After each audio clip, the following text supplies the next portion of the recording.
sketch it, scan it, digitize it, vectorize it, and get it ready for a vinyl stencil.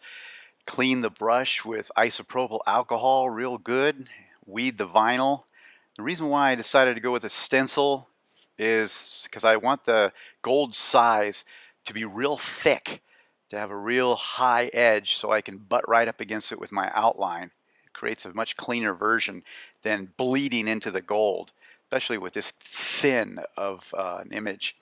Apply the quick size gold size, super thick. I don't want there to be any holidays. I want to make sure this is a one-time deal.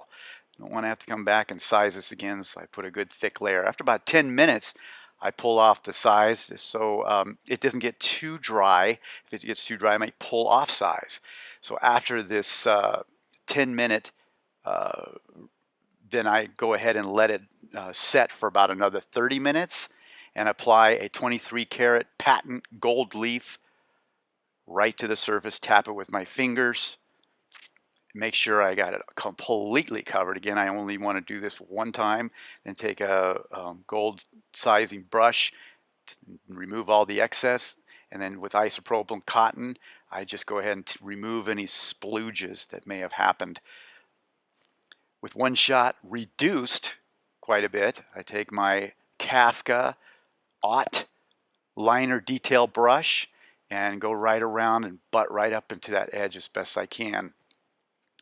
Now with my eyesight, it's a little tricky and I miss a lot and I overlap a lot. So any mistakes that I make, I go ahead and either thicken the whole outline or turn one edge into a drop shadow, which is what I did with this image.